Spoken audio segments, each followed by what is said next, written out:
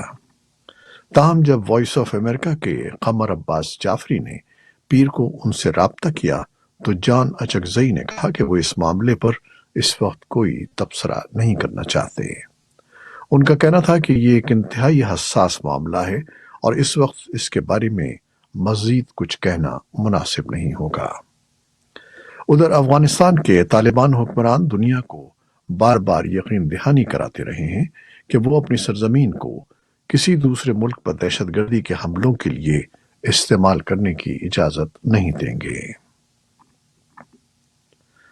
Cipher case میں پاکستان تحریک انصاف کے chairman Imran Khan کو اسلام آباد ہائی کورٹ سے بڑا ریلیف ملا ہے، جہاں عدالت نے عمران خان کی جیل ٹرائل اور جج تعیناتی کے خلاف انٹرا کورٹ اپیل پر محفوظ فیصلہ سناتے ہوئے جیل ٹرائل کالعدم قرار دے دیا، البتہ جج کی تعیناتی کے عمل کو درست قرار دیا ہے۔ اقوام متحدہ کے انڈر سیکرٹری جنرل برائے انسانی امور اور ہنگامی امداد کے کوآرڈینیٹر مارٹن گریفتھس کا کہنا ہے کہ ستمبر کے وسط سے اب تک 3 لاکھ سے زیادہ افغان پاکستان سے افغانستان واپس جا چکے ہیں۔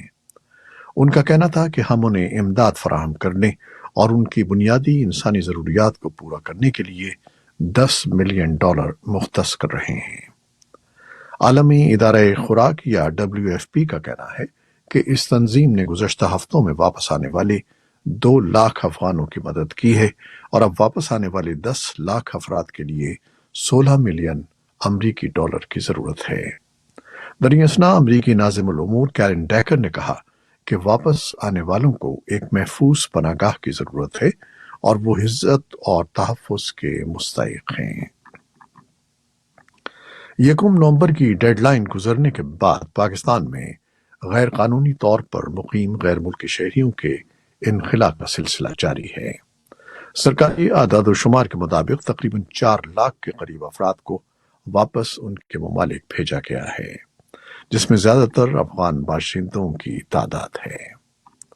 پاکستانی حکومت کی جانب سے اس اقدام کے بعد دیگر ممالک کے رہنے والے افراد میں بھی تشویش کی لہر دوڑ گئی ہے۔ ان میں یغور کمیونٹی سے تعلق رکھنے والے افراد بھی شامل ہیں۔ تفصیلی رپورٹ کے لیے ہمارے سوشل میڈیا پلیٹ فارمز پر آئیے۔ بھارت میں 10 روز قبل سرنگ میں پھنس جانے والے کارکنوں کو ابھی تک باہر نہیں نکالا جا سکا ہے۔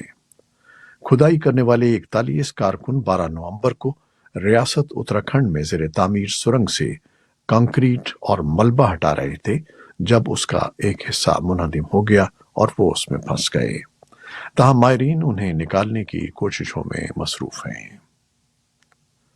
مشرقی برکینا فاسو میں ہفتے کے آخر میں ایک ہی وقت میں ہونے والے حملوں میں 15 افراد ہلاک ہو گئے ہیں، جن میں بیشتر عام شہری تھے۔ یہ مغربی افریقی ملک جہادیوں کی شورش کا مقابلہ کر رہا ہے جو سن 2015 میں پڑوسی ملک مالی سے یہاں آئے اور اس شورش میں 17,000 سے زیادہ شہری اور فوجی ہلاک اور 20 لاکھ افراد بے گھر ہو چکے ہیں۔ یہ تھیں وہ خبریں جو فیس بک لائیو پر ہم نے آپ کے لیے پیش کی۔ ہماری website, YouTube, podcast پر یہ بلیٹن آپ کے لیے پوسٹ کر دیا جاتا ہے۔ آپ ہمارے بلیٹن کو شیئر کرتے ہیں اور اپنے کمنٹس میں اپنی محبتوں اور دعاؤں کا اظہار کرتے ہیں، جس کے لیے ہم آپ کے بے حد ممنون ہیں۔ اپنی ان دعاؤں کو، ان کاوشوں کو جاری رکھیے گا۔ نیوز پروڈیوسر سید اسفر امام اور نیوز ایڈیٹر بہجت جیلانی کے ساتھ خالد حمید کو اب اجازت دیجیے گا۔ اللہ حافظ۔